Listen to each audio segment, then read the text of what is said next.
అంటే అఘోరాలంటే ఇప్పుడు పర్టికులర్‌గా ఎలా తెలుసుకోవడం స్వామి? ఇప్పుడు మీరు అఘోరా అని చెప్పి మిమ్మల్ని కనిపెట్టడం ఎలాగా? ఇప్పుడు మేము అఘోరాన్ని కనిపెట్టడం అనేది మహా ముఖ్యమైనది. మీరు అన్నది వాస్తవం. నాగ సాధువులు అఘోరాలు సమాజంలోకి రారు మిత్ర. వాళ్ళు ఉండేది ఆ ప్రాంతంలోనే. ఆ ప్రాంతం దాటి రాకూడదు వాళ్ళు. మంచు ప్రాంతాలు దాటిరారు, సరిహద్దు దాటిరారు, కేరళ ఇప్పుడు కేరళ కాశీ ప్రాంతం దాటిరారు. వాళ్ళకి ఒక క్షేత్రం అనేది ఉంటే ఆ క్షేత్రం నుంచే అన్ని ఆపరేట్ చేయాలి వాళ్ళు. ఆ క్షేత్రంలోకి ఎవరైనా వస్తే అప్పుడు దండయాత్ర చేయాలి. ఇప్పుడు జగద్గురు ఆదిశంకరాచార్యులు ఆదేశించాడు వాళ్ళని. మారణ హోమాలు చేసుకుంటూ పోతూ పోతూ పోతూ ఉంటే మిగిలేది రక్తపాతాలే. భయాందోళనతో కూడిన ఈ సమాజం దైవాన్ని సంపాదించలేదు. మనస్సు అంతఃకరణ శుద్ధి మనస్సాక్షితో మాత్రమే దైవాన్ని సంపాదించవచ్చు అని చెప్పి వాళ్ళందరూ విరమించి మీరు దీక్ష నియమ నిబంధనలను పాటించి హోత్రాలు అగ్నిహోత్రాలు మహాహోత్రాలు చేయడం చేత లోక కళ్యాణం జరుగుతుంది. ఎక్కడైతే దేవుణ్ణి పూజించబడతారో పాపలు ఉంటారు స్వామి. ఇప్పుడు ఈ జన్మ పాపమైన జన్మ అనుకోండి నాది. గత జన్మలో నేను కొన్ని పాపాలు చేసినందుకే ఈ జన్మ పుణ్యం. ఉదాహరణకు నేను గత జన్మలో పుణ్యం చేశాను అనుకోండి, ఇప్పుడు నేను చాలా లగ్జరియస్గా ఉండవచ్చు. కొంతమంది ఉంటారు ఎంత బాగా బతుకుతున్నారు వాళ్ళు, కష్టమే లేదు వాళ్ళకి అని అంటాం కదా. ఏ జన్మలో పుణ్యమో అది. ఏ జన్మలో కష్టాల పాలైనామో ఏ జన్మలో మన వల్ల నష్టాల పాలయ్యారో చాలామంది. కాబట్టి ఈ జన్మ అనుభవిస్తున్నాం. ఇలాంటి వాళ్ళని కాపాడడానికి సమాజం లేదు స్వామి. బాగా గుర్తుపెట్టుకోవాలి. సమాజం ఉంది పుణ్యాన్ని కాపాడడానికి, శ్రీమూర్తుల అమాయకత్వాన్ని కాపాడడానికి, శీలాలని కాపాడడానికి, అన్నిటికంటే మించి మన అంతఃకరణ శుద్ధిని కాపాడడానికి ఉన్నది సమాజం. ఇది చేస్తున్నారు అఘోరాలు అక్కడ ఇప్పుడు నుండి. మీరు అన్నట్టుగా ఇంకా ఏమి ఆగట్నట్టు అయితే కనిపిస్తలేదు. ఆగడానికి ఆదేశాలు ఏడొచ్చాయి మరి? అఘోరాలు చేస్తున్నది లోక కళ్యాణం. ఎవరు ఆదేశించాలంటారు? ప్రభుత్వాలు ఆశించాలి కదా. ఇప్పుడు ప్రభుత్వం చేతిలో అఘోరాలు లేరు కదా. ఒకప్పుడు ప్రభుత్వాలు ఆపారు కదా. ప్రభుత్వాల నుంచి రావాలి కదా. ఇప్పుడు పోలీస్ ప్రొటెక్షన్స్ ఉన్నారు.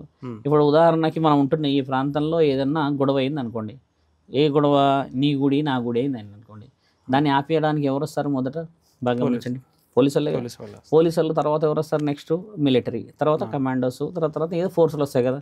ఇవన్నీ ఫోర్సులు వచ్చినాక మరి అఘోరాలు అవసరం లేదు కదా. ఇప్పుడు ఇవన్నీ పిలవాల్సింది ఎవరు మరి? అంటే ఒక ఆర్మీ సోల్జర్ చేయాల్సినటువంటి పని మీరు ఈ త్రిశూలంతో చేసేయగలుగుతారా? వాళ్ళకి వెపన్స్ ఉంటాయి, గన్స్ ఉంటాయి, బాంబులు ఉంటాయి. వెపన్స్ గన్స్ ఎవరు తయారు చేశారు? ఒక మాట, వెపన్స్ గన్స్ ఎవరు తయారు చేశారు? ఇలా కొట్టాడడం అనేది చలనచిత్రం చూడాలని, మనిషిని ఏదన్నా ఇబ్బంది పెట్టాలని ఎవరు తయారు చేశారు? అది మనిషి. ఆర్మీ వాళ్ళు తయారు చేసిందేనా? కాదు కదా. దైవలోకంలో మహాభారత యుద్ధం చూసి ఉండొచ్చు మన సినిమాల్లో. ఆకాశంలోనే పెద్ద పెద్ద పెద్ద పెద్ద నక్షత్రాలు వాళ్ళు ఒక బాణం వదిలినప్పుడు అవి పలు విధాలుగా ఒక పులిలాగా, తర్వాత సింహంలాగా, లేకపోతే అది పాములాగా పోయేది బాణం. అంటే అంత రకంగా ఇప్పుడు మీరు కూడా చేయగలుగుతారా అఘోరాలు? కానీ అలా కాదు, మీరు కొంచెం వక్రీకరించబోతున్నారు. అలా కాదు, నువ్వు నన్ను పూర్తి చేయని, నువ్వు పూర్తి చేయని కూడా మధ్యలో అడ్డుకోవడం వల్ల ఆన్సర్ ఎలా దొరుకుతుంది? ఇప్పుడు అలా ఉన్నది కదా. మహాభారతం ఏ విధంగా జరిగిందని రాసి ఉన్నది భగవద్గీత. మహాభారత యుద్ధం సమగ్రంగా వివరించినది మన దగ్గర ఉంది కదా. అంటే మనిషి కనిపెట్టేటి అన్ని పరమాత్ముడు ఆల్రెడీ కనిపెట్టిన తర్వాతే మనం కనిపెట్టినాం.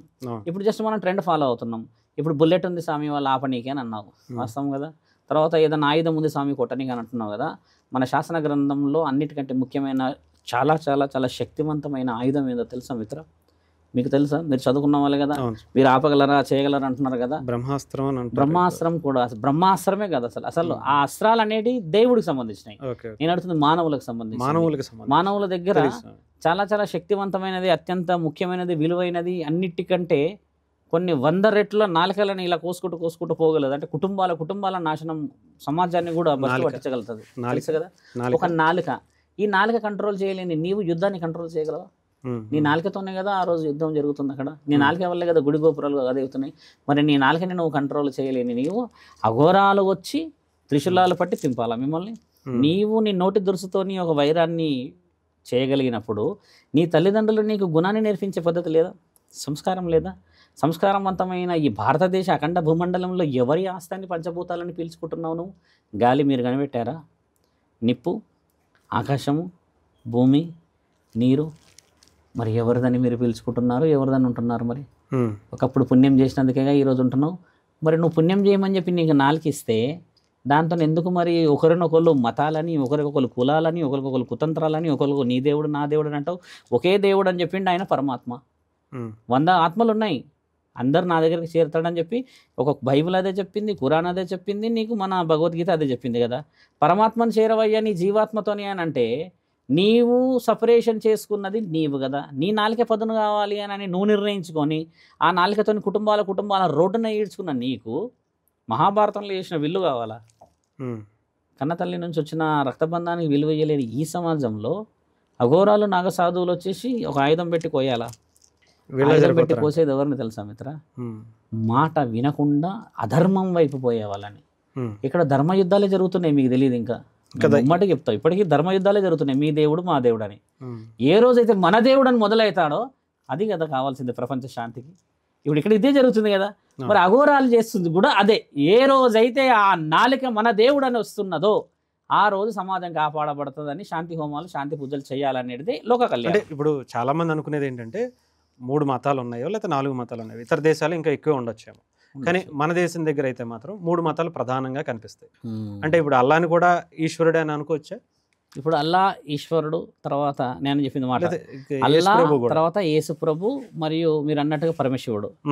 వీళ్ళందరూ ఒక్కొక్క ఉపదేశాలు మానవుల శ్రేయస్సు కోసం ఇచ్చారా, మానవులని మీరు కొట్టకసాపి మమ్మల్ని పూజించమని ఇచ్చారా? వర్డ్ చాలా ముఖ్యమైనది. ఈశ్వరుడు మీరందరూ బాగుండని కూర్చున్నాడా శ్మశానంలో, లేకపోతే మీరందరూ నన్ను పూజించండి అని కూర్చున్నాడా? చెప్పండి, ఆన్సర్ చెప్పండి. ఎందుకు కూర్చున్నాడు ఈశ్వరుడు అక్కడ? బాగుండాలని కూర్చున్నాడా? ఆయనని బాగు చేయమని కూర్చున్నాడా? మీరందరూ బాగుండాలని కూర్చున్నాడు అంటే సమాజం బాగుండాలి, నా బిడ్డలు నా. ఇప్పుడు అక్కడ అల్లా కూడా వాళ్ళ దేవుడు వాళ్ళందరూ బాగుండి మీరు మంచిగుండి నన్ను పూజించాలని చెప్పిండా, లేకపోతే వేరే వాళ్ళందరిని ఇబ్బంది పెట్టుకుంటూ నా దగ్గరకు వచ్చేసి ఉండమని చెప్పిండా? వాళ్ళకి చెప్పుకోవడం అయితే మాత్రం బాగుండాలని చెప్పుకుంటారు. వేరు ప్రూఫ్ మాట్లాడాలి. నా శాసనం గురించి నేను చెప్పగలుగుతున్నా గట్టిగా. సమస్త జనాలందరూ సుఖంగా ఉండాలంటాం మనం, సర్వేజన సుఖినో భవంతు అని. సర్వేజన సుఖినో భవంతు అని నోకోనోటి సరిపోద్ది. ఇప్పుడు నువ్వు ఉదాహరణకు ముస్లిం అనుకో మిత్ర, నువ్వు కూడా నన్ను ఆ మాట అనగల కదా. ఇప్పుడు ఆ విషయము కొందరు వ్యక్తుల ద్వారానే బ్యాడ్గా పోయింది, నువ్వు అన్నట్టుగా అవాంఛనీయంగా జరిగింది. నేను అంటుంది ఏంటంటే మానవ శరీరంలో ఏ పార్ట్ కొత్తగా, ఏ పార్ట్ వింతగా ఉందని చెప్పి నువ్వు నేను గొప్ప అనడానికి అంటున్నా. రెండే జాతులు అంటాం, అప్పటి నుంచి ఇప్పటి వరకు అదే ఉంది కదా, సనాతనమే ఉంది కాబట్టి అదే దాని నుంచి వచ్చినాయా అంటారు. ఒక ఆడ ఒక మగ, సంతాన అభివృద్ధి, వంశోద్ధారకులు. నీ గొప్పతనం, నీ యొక్క మంచితనంతో, నీ పుణ్యంతో భవిష్యత్తు బాగుంటుంది. ఇది ఒకటే జరుగుతుంది. అవతల వ్యక్తిని మోసం చేసి నేను బాగుపడ్డా, ఏం చేసినా కూడా మళ్ళీ నువ్వు అదే జన్మ అనుభవిస్తావు, మళ్ళీ ఇంకో జన్మలో పుట్టడానికి. ఇప్పుడు ఇక్కడ పుణ్యమే రాసి ఉంది. ఎన్ని జన్మలైనా బాగా బాగా బాగా డబ్బులున్న వంశంలో కొందరు అందవికాలంగా కుడతారు. ఎందుకు కుడతారు మిత్ర? బాగా డబ్బులున్న వాళ్ళ దగ్గర పాల రాతితో ఉన్నట్టుగా ఇట్లా తెల్లగా పుట్టాలి, నచ్చినట్టు పుట్టాలి, అలా పుట్టారుగా. ధీరుభాయ్ అంబానీ ఉన్నాడు, వాళ్ళ కడుపులో ఎందుకు పుట్టాడైనా, వాళ్ళ కొడుకు గాలి తగులితే చనిపోతాడంట. ఇప్పుడు ఏంది దీని ఉద్దేశము? పరమాత్ముడు ఎవరిని వదిలిపెట్టాడు, ఈ జన్మ కాకపోతే ఇంకో జన్మలైనా. మనుషులు తెలుసుకోవాల్సింది ఏంటంటే ఉన్న ఈ నిమిత్త మాత్రమైన 60-70 సంవత్సరాల ఈ జీవితంలో మంచితోని అందరం కలిసి ఉండే ఓ చెట్టు నీడకు చేరండి అని అంటే చెట్టునే కొట్టేసుకుంటున్నావు. ఇది నువ్వు పెట్టిన చెట్టు, నేను పెట్టిన చెట్టు, నువ్వు పెట్టిన చెట్టు, నేను పెట్టిన చెట్టు అని. ఆ చెట్టు ఉన్నది ప్రకృతి పరంగా,